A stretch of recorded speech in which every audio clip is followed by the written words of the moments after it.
มัทุรัตนตยสะขอนอบน้อมแด่องค์สรีสีสัพพัญญูสัมมาสัมพุทธเจ้าพระสัทธรรมเจ้าและพระอริยสังฆเจ้าขอน้อมถวายความเคารพในพระเดชพระคุณหลวงปู่ครูบาพรหมพรหมจักโกอดีตเจ้าวาดวัดพระพุทธบาทตากผ้าตำบลบอกกอกอำเภอป่าซางจังหวัดลำพูนด้วยความเคารพยิ่งกราบไหว้สาในปารมีครูบาอาจารย์พระเถรานุเถระเจ้าคณะพระสังฆาธิการทุกรูปในสังฆมณฑลตลอดถึงท่านที่กำลังเปิดเครื่องรับฟังรายการธรรมะแสงอรุณในช่วงที่2ของคลื่นสีขาวเพื่อชาวประชาในโอกาสนี้โดยความเคารพยิ่งขอเจริญพรบรรดาศรัทธาสาธุชนทุกคนทุกท่านที่เปิดเครื่องรับฟังรายการธรรมะแสงอรุณในช่วงเจ้าวันนี้เป็นเจ้าวันศุกร์ที่23พฤษภาคมพุทธศักราช2568ตรงกับวันเดือน8เหนือแฮม12ค่ำแฮม12เดือน8ก็จะใกล้ดับเข้ามาละเดือน8เข้าเดือน9ออก ประเพณีการใส่อินทขินก็จะเริ่มในบางพื้นที่ตามหีบห้อยแบบเบ้าปื้นบ้านล้านนาเฮาแล้วก็จะออกกันในเดือน9กำเก่าเพิ่งก็เลยบอกว่าเดือน8เข้าเดือน9ออกเข้าอินทขินใส่ขันดอกอินทขินสาธุชนทั้งหลายตะกี้ท่านรับฟังรายการธรรมะแสงอรุณในช่วงแรกช่วงที่1ดำเนินรายการโดยหลวงพ่อท่านพระครูชลทานพิทักษ์เจ้าอาวาสวัดแม่ห้องไคอำเภอดอยสะเก็ดจังหวัดเชียงใหม่ก็จบลงแม่นั่นเนาะแม่ห้องไควันโบดอยสะเก็ดก็มีข่าวการประชาสัมพันธ์หลายเรื่องหลายราวเกี่ยวกับงานบุญงานกุศลที่จะพึงเกิดในช่วงเวลาวันใกล้ๆนี้ก็ต้องขออนุโมทนากับหมู่เฮาเจ้าข้าทุกคนทุกท่านที่สนับสนุนกิจกรรมต่างๆที่เกิดขึ้นในพระศาสนาในพื้นบ้านล้านนาเฮาสาธุชนทั้งหลายการขับเคลื่อนงานต่างๆบ่ว่าจะเป็นงานเผยแผ่งานสาธารณูปการงานการศึกษาในสังฆมณฑลจะขับเคลื่อนไปได้โดย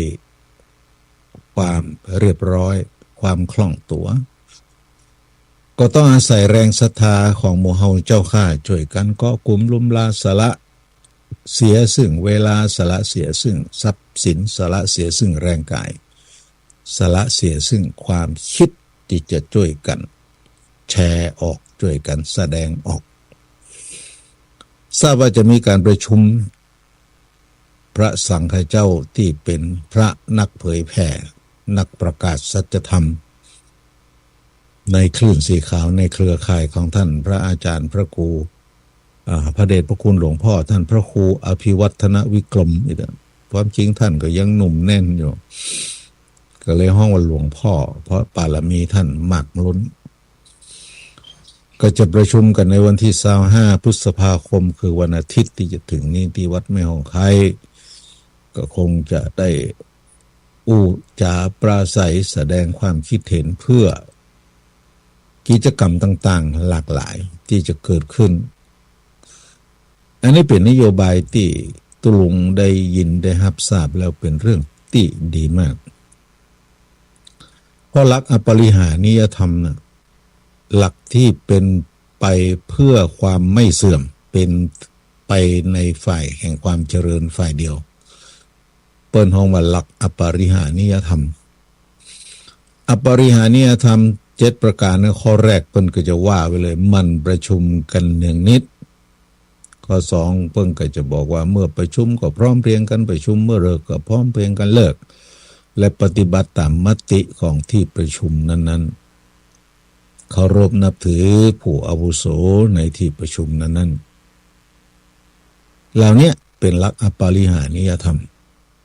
การประชุมนี่บอกว่าจะเป็นองค์กรใดก็ตามองค์กรเล็กถึงองค์กรใหญ่ตั้งแต่องค์กรครอบครัว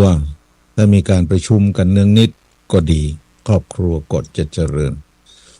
การประชุมนี่ไม่ได้หมายถึงว่าวันนี้จะเปิดประชุมเนื้อแม่มันพ่อมันข้าจะเปิดประชุมเอามาวาระที่หนึ่งเรื่องที่ประธานจะแจ้งให้ทราบวาระที่สองเรื่องรับรองรายงานการประชุมครั้งที่แล้ววาระที่สามเรื่องรับรองรายงานการประชุมครั้งที่แล้ววาระที่สี่เรื่องแจ้งเพื่อทราบวาระที่ห้าเรื่องเสนอเพื่อพิจารณาวาระที่หกเรื่องอื่นๆที่มีผู้เสนอไปใช่อย่างอีการประชุมก็คือการเกาะกลุ่มล้มลาการสุมหัวกันอู้กันปรึกษาหารือกันในครอบครัวเวลากินข้าวกินปลานี่เขาก็จะอู้กัน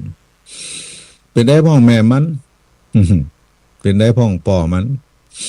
วันนี้จะไปตั้งใดจะไปเนี่ยการตั้งใดไอ้น้อยเหรอจะไปตั้งใดโรงเรียนวันนี้ไปก็เปิดก็เป็นจะได้พ่อการทำการเรียนมึงอู้กาปราศัยอู้จ่าปราศัยกันในลักษณะอย่างเนี้ยเป็นห้องว่าประชุมปรึกษาหรือกันในอันนี้ในครอบครัวในชุมชนในหมู่บ้านก็เหมือนกันจะมีผู้นำเนาะผู้นำชุมชนผู้นำหมู่บ้านผู้ใหญ่บ้านหรือผู้นำชุมชนในพื้นที่เขตที่เป็นเขตเทศบาลได้รับข้อราชการใดๆมาจากส่วนกลางจากอำเภอจากจังหวัดที่จะแจ้งให้กับประชาชนทราบก็เรียกก็เอิ้นพี่น้องประชาชนมาประชุมกันแล้วก็แจ้งเพื่อทราบเรื่องบางเรื่องเป็นเรื่องที่จะต้องดำเนินการให้เป็นไปตามมติของที่ประชุมก็จะต้องเสนอเพื่อให้ที่ประชุมนั้นพิจารณาว่าเปิงก็กวนก็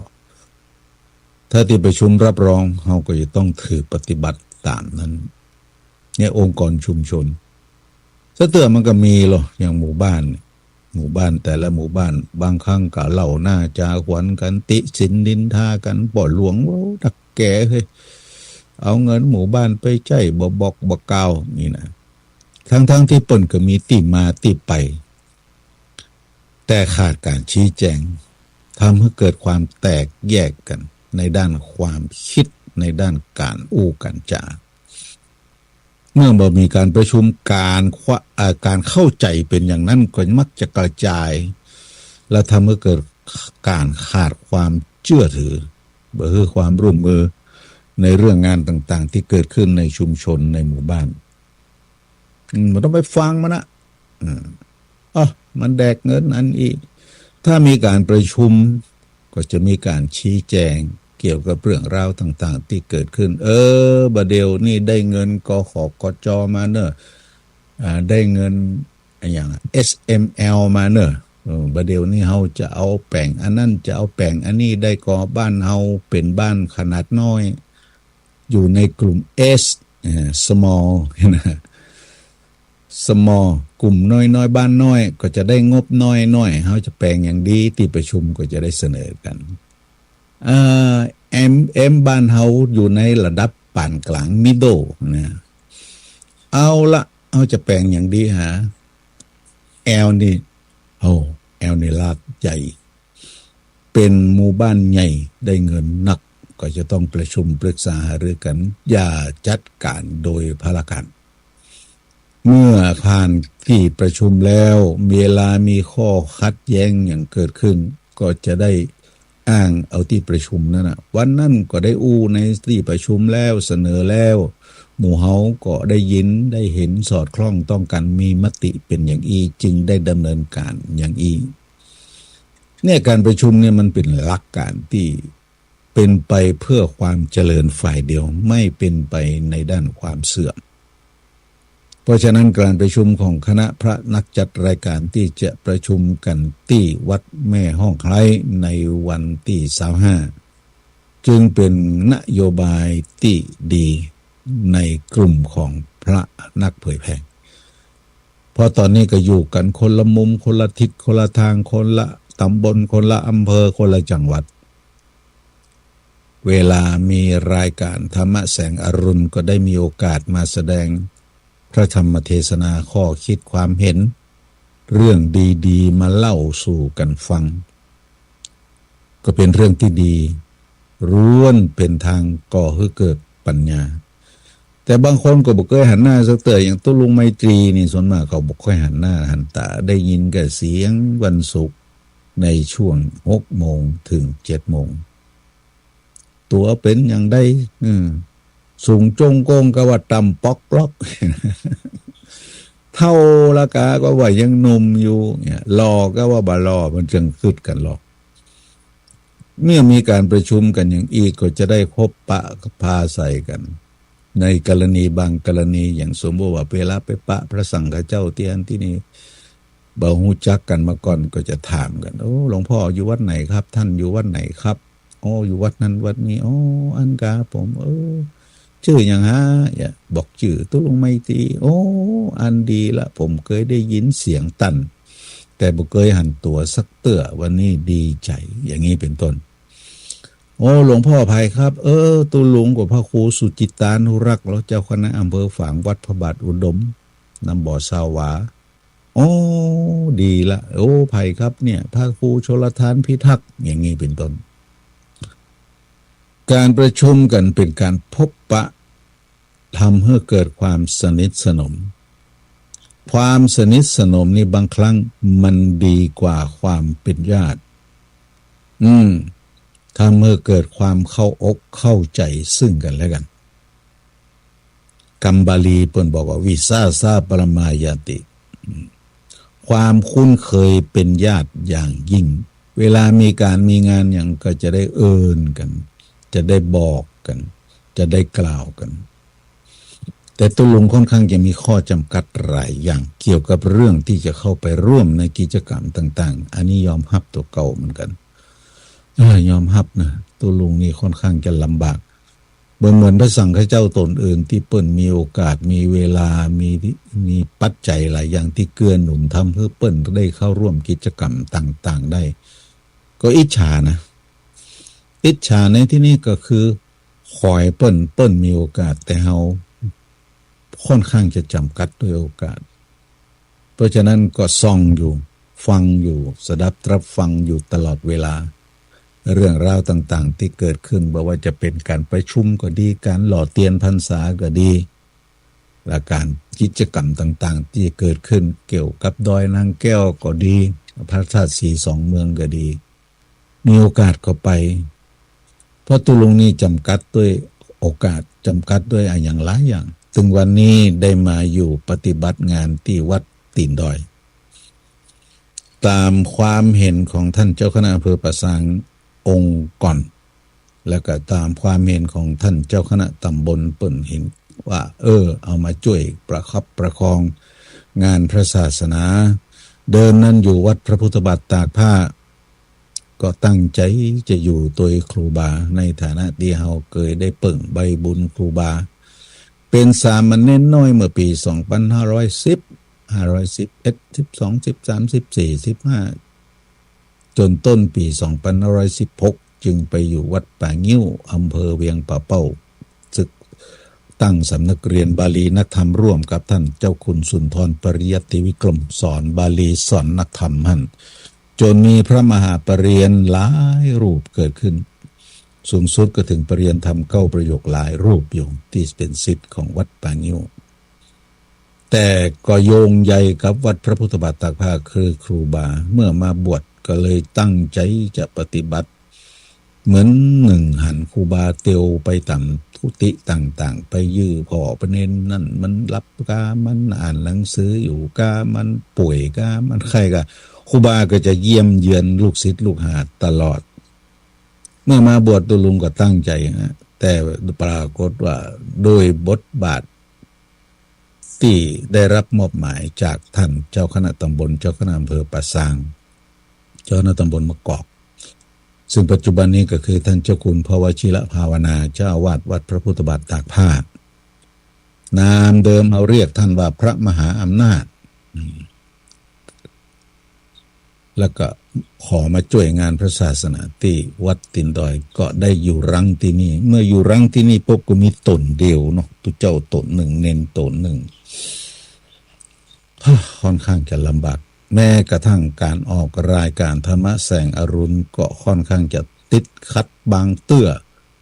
ขาดไปเป็นท่อนถ้าบ่ได้อยู่เหี่ยก็บ่ได้จัดอ่ะแต่ได้ไปได้หันที่นี่เตื้อญาติโยมเปิ่นมาก็จะต้องดูแลต้อนรับครับสู้มันก็เป็นเรื่องที่จำกัดด้วยเรื่องเยอะเวลาจะไปไหนก็ค่อนข้างลำบากรถลามาจ้างบ่มีก็จะต้องอาศัยเปิ่งใบบุญคนใกล้วัดช่วยไปส่งกำบ่มีรถส่วนตัวก็เลยลำบากหน่อยทีนี้บางคนที่เคยขอเปิ่นไปส่งบางครั้งก็ติดภารกิจไปบ่ได้ตุลุงบ่เดี๋ยวนี้ผมมาส่งลูกที่นี่ส่งเมียที่นี่ผมไปประชุมท่านเอาละอย่างนี้เป็นต้นเพราะฉะนั้นก็ชื่นชมอนุโมทนาในกิจการที่จะประชุมคณะสงฆ์นักเผยแผ่ในวันที่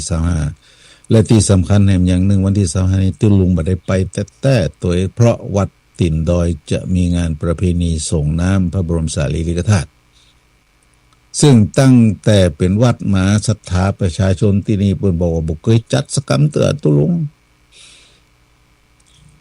งมาอยู่นี่ได้หลายปีละได้4 ปีอีเตอก็เลยจัดมาได้3 ปีละก็จะเป็นประเพณีที่จะสืบกันต่อไปมีคำถามว่าทำไมตุลุงเปิ้นส่งน้ำพระธาตุเพื่ออะไรอย่างถ้าบ่ส่งจะได้ก่อวัดบางวัดเปิ้นก็มีพระธาตุเปิ้นบ่หันเปิ้นจัดเปิ้นส่งกันโลจัดแก่ละครั้งก็เสี่ยงปัจจัยเอาละศรัทธาสาธุชนทั้งหลายก็ต้องทำความเข้าใจว่าการส่งน้ำพระบรมสารีริกธาตุนั้นเป็นการรำลึกถึงคุณขององค์สมเด็จพระสัมมาสัมพุทธเจ้าองค์สมเด็จพระสัมมาสัมพุทธเจ้ามีพระคุณอเนกอนันต์นานับประการบ่สามารถจะเอ่ยอ้างได้ครบแต่เปิ้นก็รวบรวมมาเป็น3ประการคือ1พระบริสุทธิคุณ2พระปัญญาธิคุณและ3พระมหากรุณาธิคุณพระบริสุทธิคุณพระองค์เป็นผู้บริสุทธิ์ปราศจากข้อสงสัยในศีราจารวัตในปฏิปทานในจริยวัตรของพระองค์บ่มีภัยที่จะมากล่าวร้ายกล่าวจับจ้วงพระองค์ได้ด้วยข้อหาใดๆเฮาก็จะเคยได้ยินได้ศึกษาเล่าเรียนพระพุทธประวัติก็คือประวัติของพระพุทธเจ้าพระองค์ทรงผจญภัยมากมายมหาศาลอย่างที่ร้ายแรงที่สุดก็เช่นอย่างพระนางจินจามานวิกา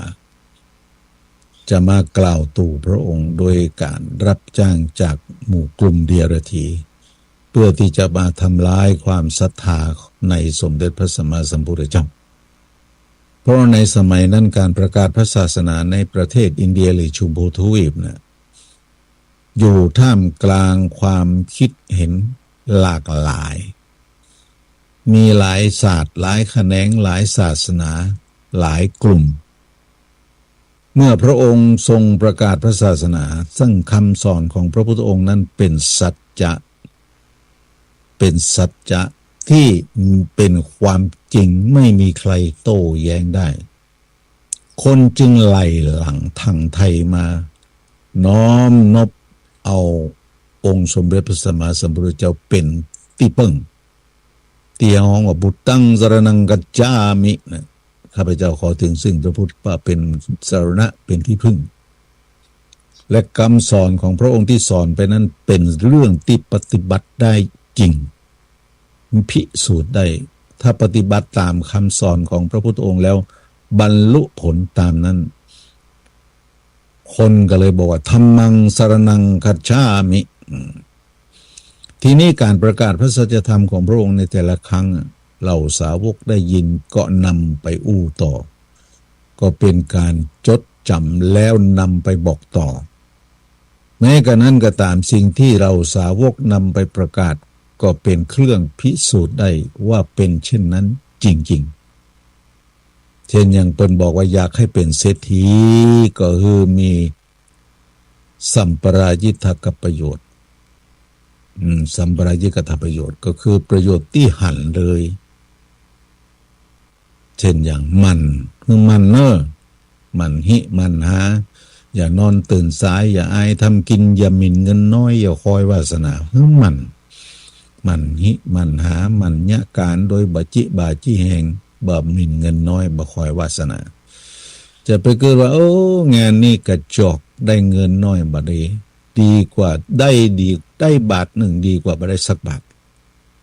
ต้องมันเมื่อได้สตางค์มาแล้วก็ก็เก็บงอมรอมริบไว้อย่าใช้ใจฟุ่มเฟือยแล้วก็ต้องเป็นคนที่มีเพื่อนที่ดีอย่าใช้เป็นคนเพื่อนที่เลวเพื่อนที่เสเพลเพื่อนนักเที่ยวเพื่อนอย่ามาเอาเพื่อนชวนไปเล่นการพนันมึงนี่มาเอาแล้วก็สมาชีวิตาก็คือจะต้องปฏิบัติตัวตนให้ผมสมฐานะของตัวเก่าให้เป็นคนร่ำรวยต้องปฏิบัติอย่างนี้และเอาไปปฏิบัติแล้วจามนั้นก็จักได้รับความสำเร็จอันนี้คือพระธรรมของพระพุทธองค์แม้เหล่าสาวกประกาศแล้วก็ยังเป็นความสำเร็จที่เกิดขึ้นตามคำกล่าวนั้นปัจจุบันนี้สมมติสงฆ์ที่เราเกิดขึ้นกันก็ยังนำเอาเรื่องเหล่านี้มาบอกต่อ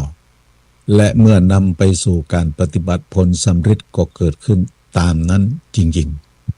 ๆเราก็เลยนับถือพระสงฆ์โดยบทว่าสังฆังสรณังคัจฉามิ เพราะฉะนั้นสาธุชนทั้งหลายการที่เราส่งน้ำพระบรมสารีริกธาตุก็น้อมรำลึกถึงคุณของพระพุทธเจ้าเป็นเบื้องต้นเพราะคำว่าพระบรมสารีริกธาตุก็คือกระดูกของพระพุทธเจ้านั่นเองพระพุทธเจ้าเสด็จดับขันธปรินิพพานล่วงเลยมา 2,568 ปีละพระเกียรติคุณและคุณงามความดีในพระองค์ท่านยังบ่ลบเลือนไปจากหัวใจของพุทธศาสนิกชนก็ยังลำลึกนึกถึงอยู่เพราะฉะนั้นการส่งน้ำอย่าไปส่งเพียงเพื่อรักษาประเพณีอย่าไปส่งเพียงเพื่อให้เปิ้นฮู้ว่าเฮามาแล้วส่งน้ำพระบรมสารีริกธาตุเฮาก็จะต้องน้อมรำลึกนึกถึงบุญคุณของพระองค์ท่านที่มีต่อมนุษยชาติอย่างอเนกอนันต์พระองค์ทรงมาประกาศพระศาสนาเพื่อปลดเปลื้องทุกข์ชีวิตนี้มันเกิดแล้วมันเป็นทุกข์ชาติปิทุกขาแม่เกิดก็เป็นทุกข์ชราปิทุกขาแม่แก่แม่ชราก็เป็นทุกข์พยาปิทุกขาพยาธิปิทุกขาแม่เจ็บไข้ได้ป่วยก็เป็นทุกข์มรณะปิทุกขาแม่ตายก็เป็นทุกข์อปิเยหิสัมปโยโควิปโยโคแม่กระพบกับสิ่งที่บ่พึงใจแม่พระพรากจากของรักก็เป็นทุกข์มันอุดมไปด้วยทุกข์พระพุทธองค์อยากจะปลดเปลื้องทุกข์เหล่านี้ให้หลุดออกจากมนุษย์จากชีวิตมนุษย์พระองค์จึงประกาศพระสัจธรรมอย่างต่อเนื่องโดยความมุมานะบ่เห็นแก่ความเหน็ดเหนื่อยในสมัยครั้งพุทธกาลเฮาย่อมรู้ว่าการไปแต่ละที่แต่ละแห่งต้องใช้การเดินทั้งนั้นพระพุทธองค์ก็ทรงไม่ย่อท้อเพื่อที่จะปลดเปลื้องความทุกข์เหล่านั้นให้หมดไปอย่างที่ตุลุงเคยอู้พระพุทธองค์ทรงเป็นนักวิทยาศาสตร์ที่ยิ่งใหญ่กว่านักวิทยาศาสตร์ใดๆในโลกพระพุทธองค์ทรงรู้ว่าโลกธาตุเนี่ยมันมีถึง10,000โลกธาตุ10,000โลกธาตุก็คือดวงดาวต่างๆมันมีคนอยู่มันมีสัตว์อยู่ถึง10,000โลกธาตุในบทสวดธรรมจักรปวัตตนสูตรในตอนท้ายๆเปิ้นจะบอกว่าสหัสสีโลกธาตุทะสะสาสีโลกธาตุทะสะสาสีโลกธาตุหมายถึง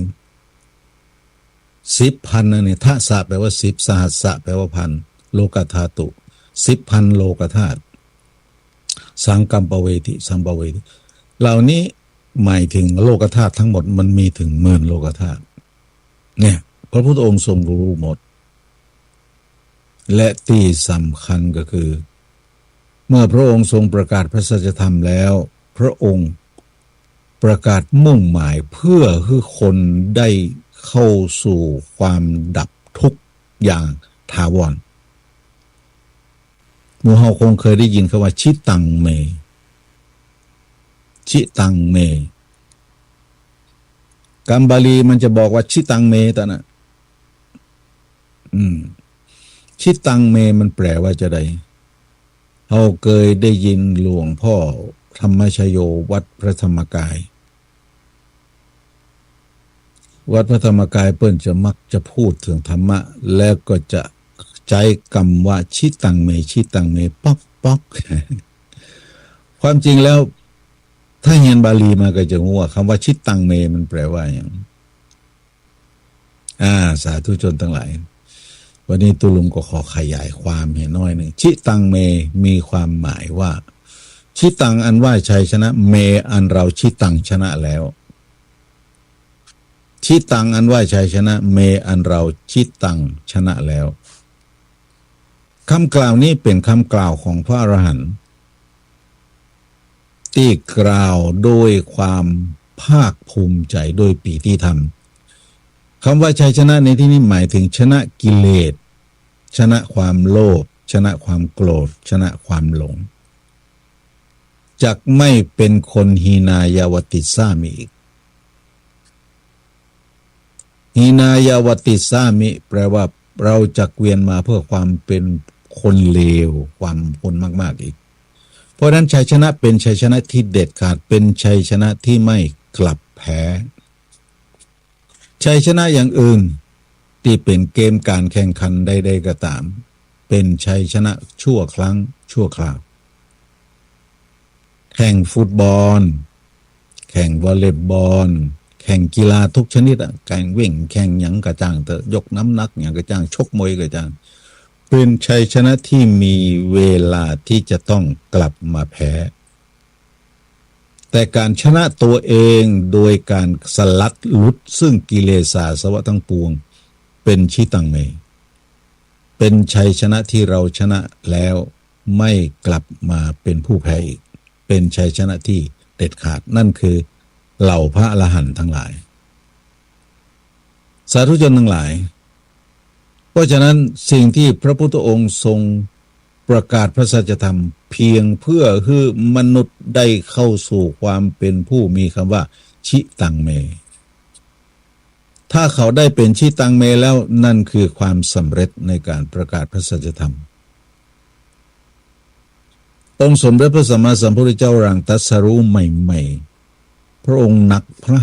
พระทัยมากๆสิ่งที่พระองค์รู้นั้นมันเป็นเรื่องของความสุขุมลุ่มลึก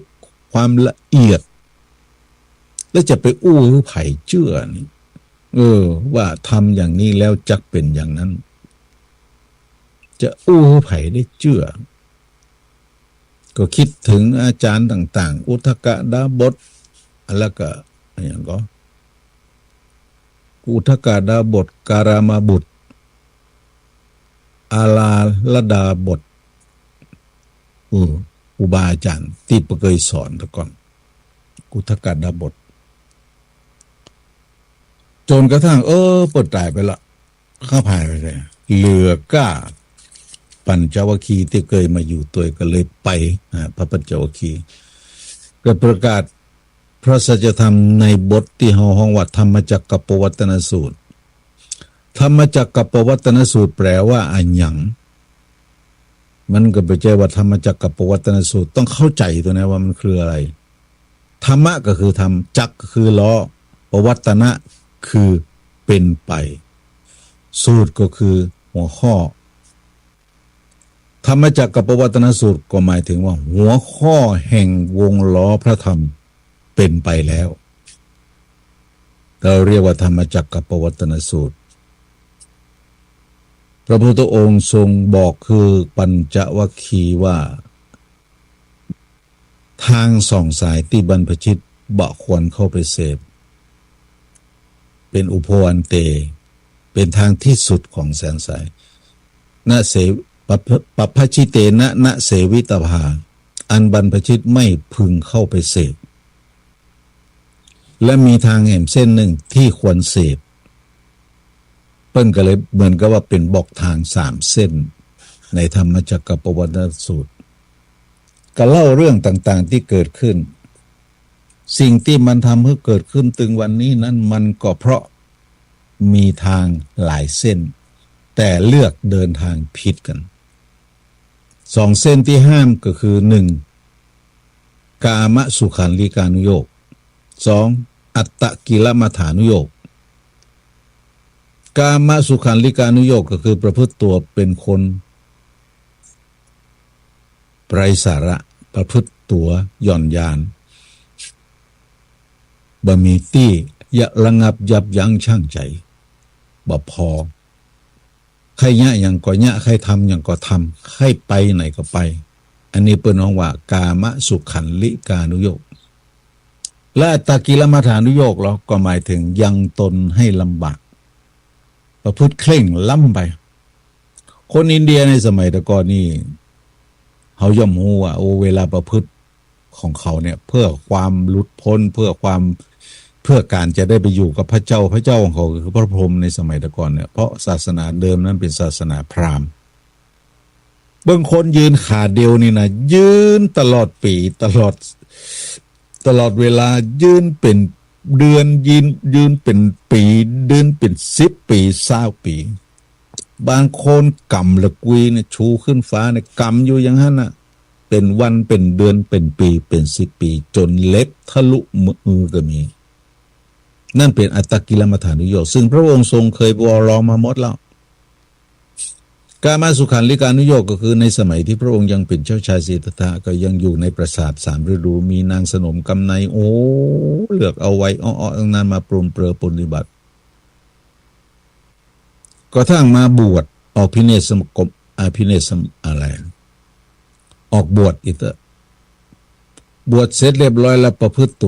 ตนศึกษาเล่าเรียนครูบาอาจารย์อันใดก็ตามบ่สำเร็จก็เลยไปบำเพ็ญทุกขกิริยาอดข้าวอดน้ำอย่างที่ว่านะเป็นอัตตกิลมัฏฐานุโยคถ้าเมื่อตัวเองลำบากและในที่สุดก็บ่สามารถจะตรัสรู้ได้แต่มารู้ได้ก็เมื่อปฏิบัติตามมัชฌิมาปฏิปทาคือทางสายกลางประกอบด้วยอริยมรรคมีองค์8เพราะฉะนั้นในการประกาศพระสัจธรรมในธรรมจักรปวัตนสูตรเราสาวกที่ฟังคือปัญจวัคคีย์มีคนฟัง5 คนการแสดงธรรมครั้งแรกพระองค์ก็เตะไปเราเป็นปัญจวัคคีย์ก็เกิดความชื่นชมโสมนัสยินดีในสิ่งที่พระองค์ทรงแสดงเกิดความสุขเกิดความอภินันท์แต่มีอยู่คนหนึ่งเข้าใจในสิ่งที่พระองค์ทรงแสดงและเกิดดวงตาเห็นธรรมนั่นก็คือโกณฑัญญะโกณฑัญโยวีตระชังวีตมะลังนะหมายความว่าฝุ่นของกิเลสต่างๆเริ่มหายไปเริ่มเสื่อมไปสำเร็จเป็นพระโสดาบันเท่านั้นเองในตอนนั้นพระองค์กำหนดวาระจิตรู้แล้วว่าโกณฑัญญะรู้แล้วโอ้ดีใจพยานของเราเกิดแล้วในสิ่งที่เรารู้และเรานำประกาศคนที่รู้ตามเรามีแล้วจงอุทานจึงอุทานว่าอุทานเนสิโกณฑัญอัญญาโกณฑัญญะโกณฑัญโยอัญญาสิวัตโพโกณฑัญโยอัญญาสิวัตโพโกณฑัญโยว่าแปลว่าโกณฑัญญะรู้แล้วหนอโกณฑัญญะรู้แล้วหนออัญญาสิรู้แล้วหนออัญญาสิวัตแปลว่าหนออัญญาสิรู้แล้วหนอโกณฑัญโยโกณฑัญญะรู้แล้วหนอเพราะฉะนั้นคำอุทานของพระพุทธเจ้าบทตอนท้ายในการแสดงธรรมจักรปวัตนสูตรที่หูวาระจิตของโกณฑัญญะนะพระองค์ประกาศอย่างนี้อุทานอย่างนี้พระโกณฑัญญะ ซึ่งเป็นหนึ่งในปัญจวัคคีย์และเป็นดูเหมือนจะเป็นหัวหน้าปัญจวัคคีย์ตัวเองก็เลยได้กำนำหน้าชื่อจากโกณฑัญญะเป็นอัญญาโกณฑัญญะเป็นสาวกองค์แรกในการรับรู้เนื้อหาสาระที่เป็นข้อธรรมของพระพุทธเจ้าแต่ประการหนึ่งพระพุทธองค์ทรงประกาศพระสัจธรรมและที่บอกว่าเป็นนักวิทยาศาสตร์เอกของโลกนักวิทยาศาสตร์ทั่วไปคิดในเรื่องของโลกิยะคือแก้ไขปัญหาในเชิงโลกิยะโลกิยะก็คือการที่จะต้องท่องเที่ยวอยู่ในโลกนี่ธรรมดาอยู่ยังไม่ถึงความหลุดพ้นแต่พระพุทธองค์ทรงคิดในหลักของโลกุตระโลกุตระคือความหลุดพ้นจากโลกคนเฮาแก่คนเฮาเจ็บคนเฮาตายแล้วก็ต้องมาเกิดมาแก่มาเจ็บมาตายแล้วจะแย่อย่างใดจะต้องบ่ฮึแก่บ่ฮึเจ็บบ่ฮึตายก็ต้องไม่เกิดเหมือนถ้วยใบหนึ่งที่เฮาซื้อเข้าบ้านถ้ามันเป็นถ้วยกระเบื้องแก้วก็ดีที่เป็นแก้วน้ำแก้วแต่มันย่อมมีวันแตกวันพังสักวันนึงเนี่ยอย่าได้จะฮื้อมันบัดแตกบ่ฮื้อมันพังก็มีอยู่วิธีเดียวคือบ่ฮื้อมีในบ้านมันก็ตึงแตกเพราะฉะนั้นก็คิดอย่างนี้คนเฮาแก่คนเฮาเจ็บคนเฮาตายก็เพราะเกิดอย่างใดบ่ฮื้อแก่บ่ฮื้อเจ็บบ่ฮื้อตายก็ต้องไม่เกิดนั่นก็คือการฮื้อเข้าสู่นิพพานนิพพานแปลว่าการดับแล้วซึ่งกิเลสอาสวะทั้งปวงเป็นความสูญแล้วเป็นความสิ้นไปแล้วซึ่งมลทินทั้งหลายในเชิงโลภในเชิงโกรธในเชิงหลงเนี่ยพระพุทธองค์จึงประกาศพระสัจธรรมอย่างนี้เพราะฉะนั้นการส่งน้ำพระบรมสารีริกธาตุที่เกิดขึ้นในแต่ละแห่งแต่ละพื้นที่นั้นสมควรไหมสมควรแต่เวลาไปส่งนั้นจะต้องไปส่งโดยสติโดยปัญญาบ่ใจว่าส่งแล้วอธิษฐานขอให้ถูกหวยรางวัลที่หนึ่งเนอะบ่ใจถ้าอย่างนี้ถือว่าขาดปัญญาสาธุชนทั้งหลายชาวพุทธเราตึงวันนี้น่ะเป็นกลุ่มชาวพุทธที่เปราะบางเป็นชาวพุทธที่ขาดองค์ความรู้ที่เป็นแบบวิถีพุทธอย่างแท้จริงอย่างถูกต้องก็ทำเรื่องราวต่างๆมักจะกระทำไปตามกระแ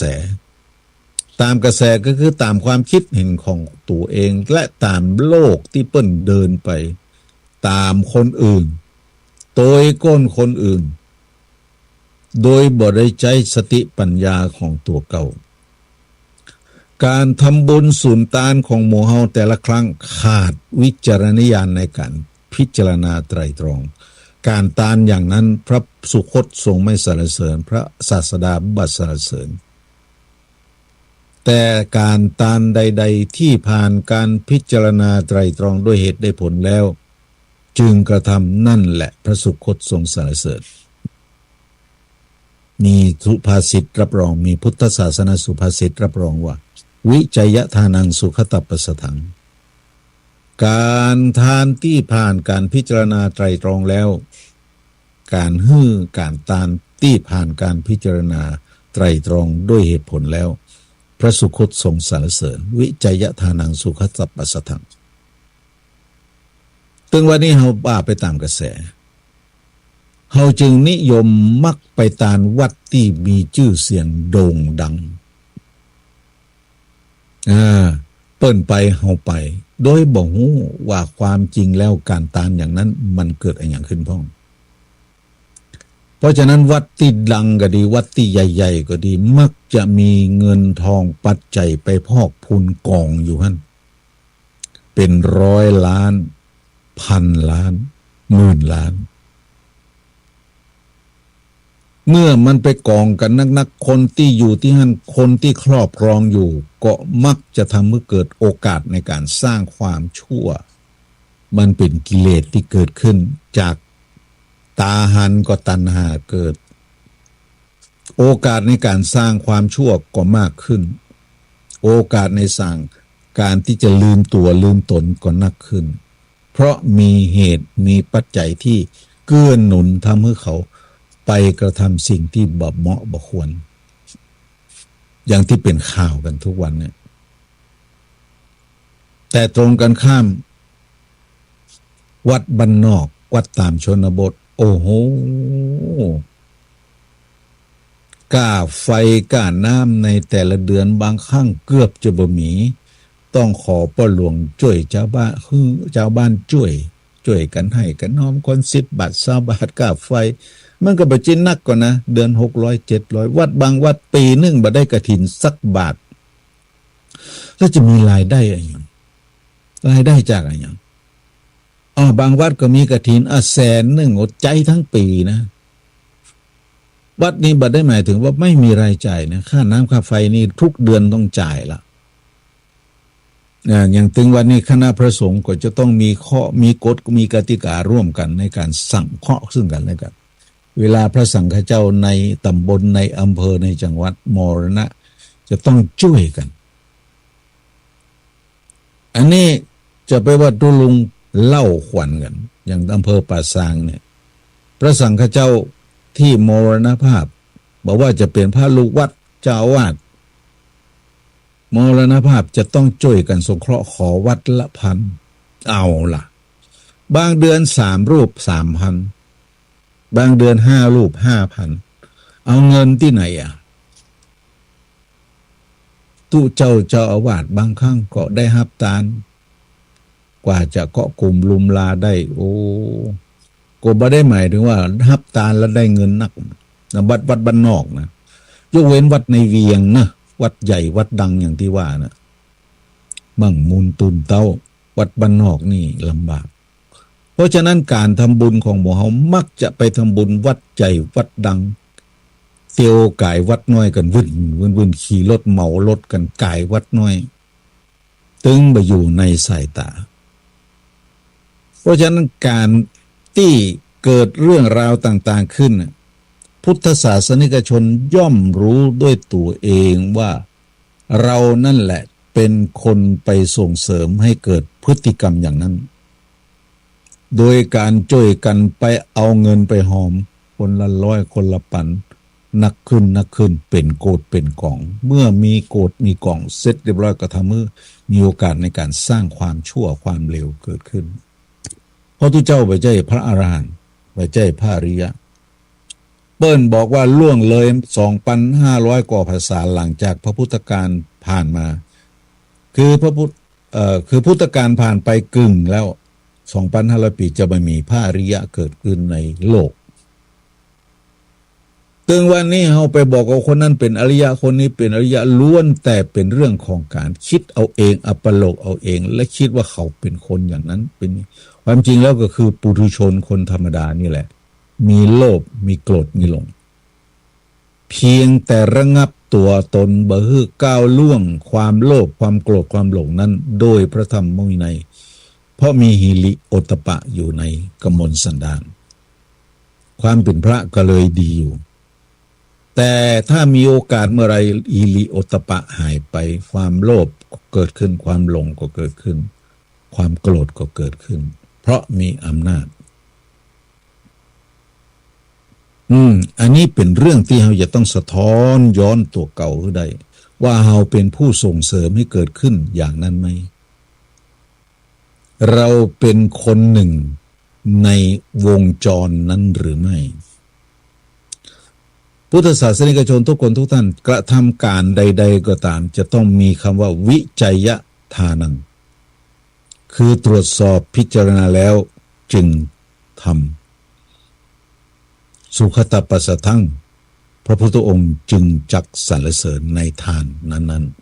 ๆคำว่าพุทธศาสนิกชนแปลว่าผู้ที่เข้ามาปฏิบัติตามคำสอนขององค์สมเด็จพระสัมมาสัมพุทธเจ้าโดยปัญญาความศรัทธาเป็นเรื่องที่ดีความศรัทธาแปลว่าเชื่อความเชื่อภาษาท่าคือความเลื่อมใส เฮามักจะหัวมุนกุนสุกตัวโกนเปิ่นไป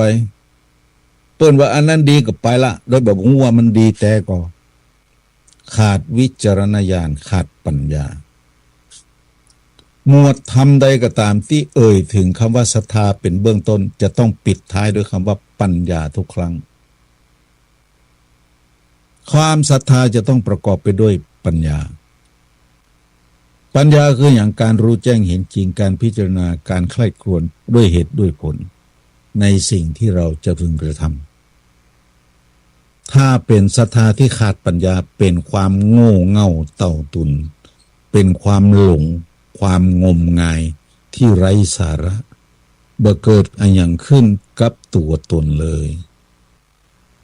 เพราะฉะนั้นศรัทธาที่ท่านมีจะต้องเป็นศรัทธาที่ประกอบไปด้วยปัญญาปัญญานี่มันเป็นเจตสิกศรัทธานี่มันเป็นจิตที่เป็นศรัทธาเป็นกุศลจิต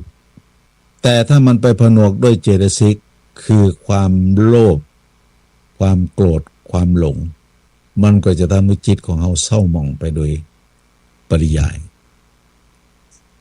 วันนี้ตุลงมาก็เพื่อที่จะบอกว่ากิจกรรมต่างๆที่เกิดขึ้นในช่วงนี้นั้นจะเป็นเรื่องของงานประเพณีส่งน้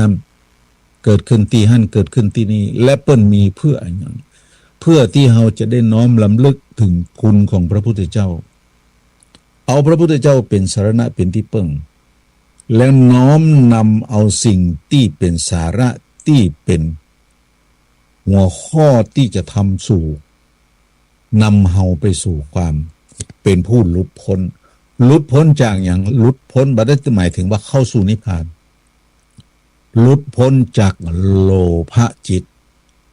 หลุดพ้นจากโทสะจิตหลุดพ้นจากโมหะจิตหลุดพ้นจากโลภโกรธหลงนั่นเองใน3ตัวในความหลงนะเป็นเรื่องร้ายแรงที่สุด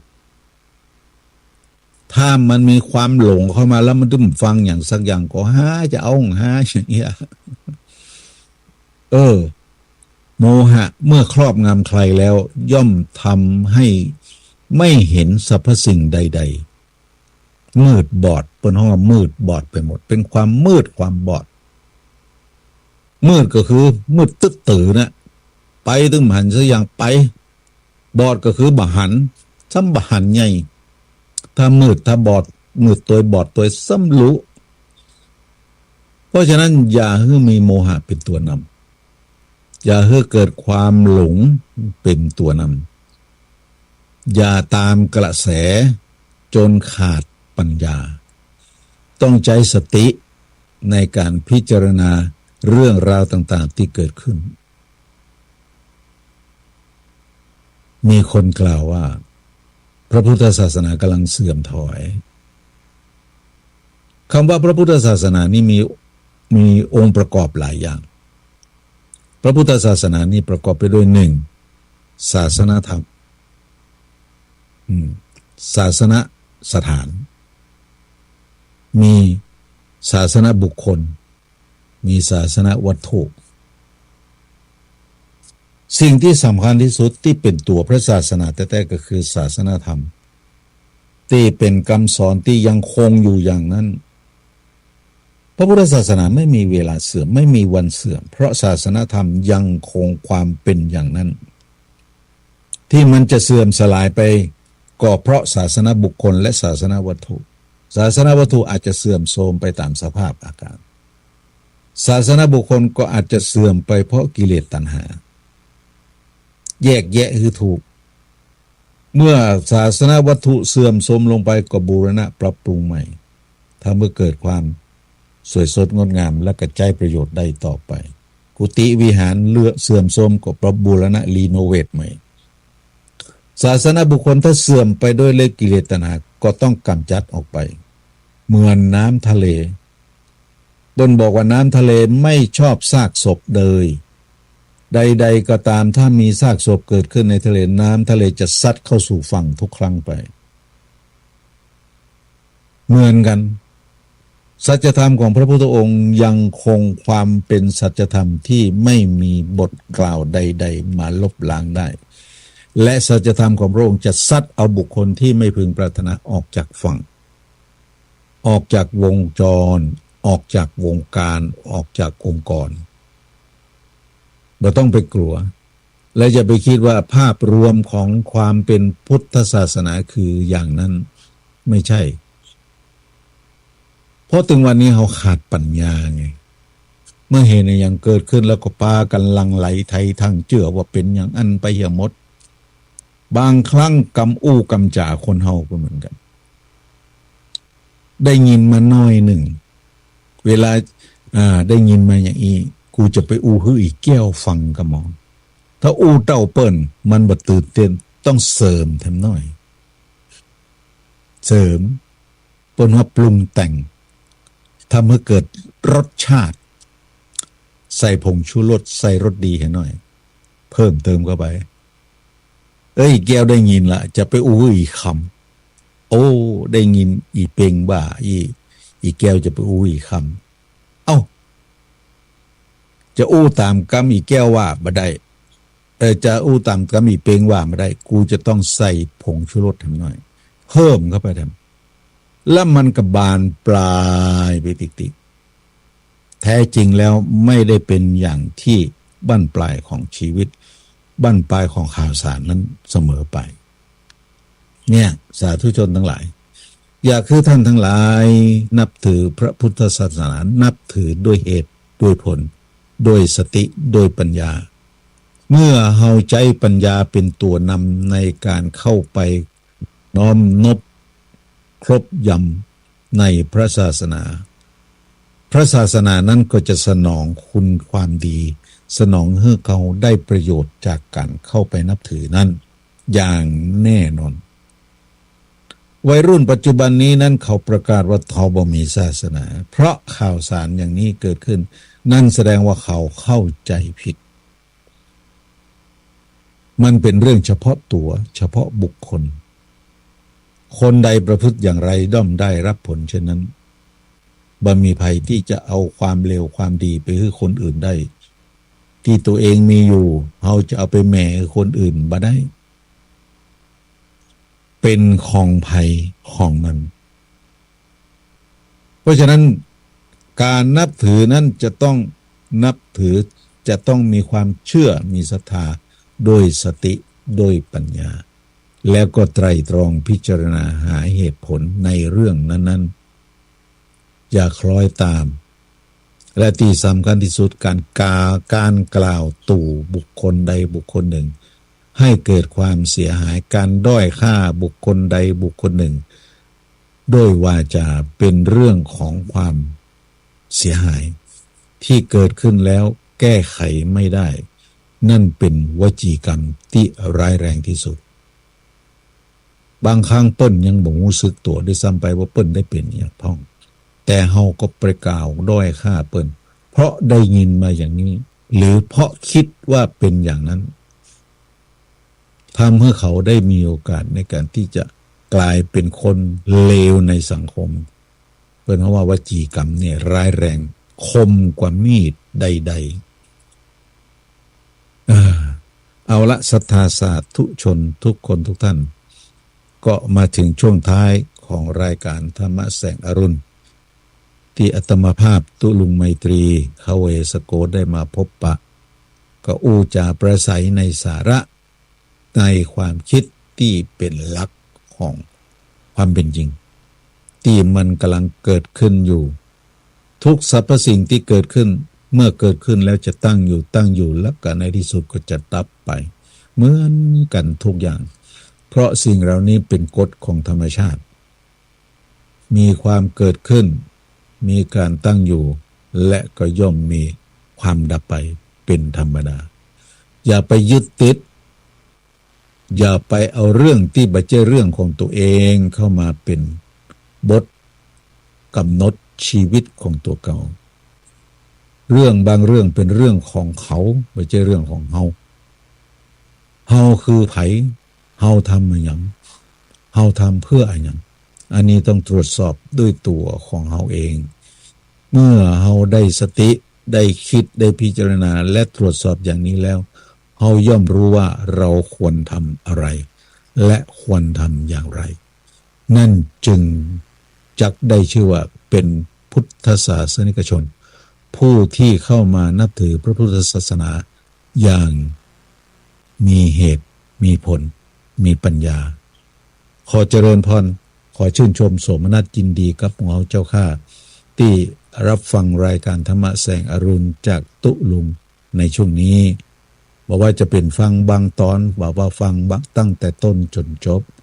ก็ขอทุกคนมีสุขภาพกายแข็งแรง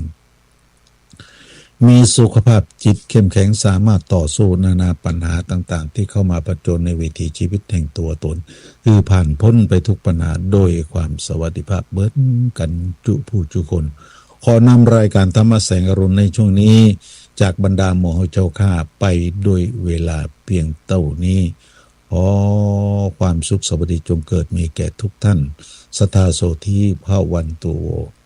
อภิวาทนาสีริสนิจังวุธาปจายโนจัตตารโอธรรมาวัฏันติอายุวันโนสุขัง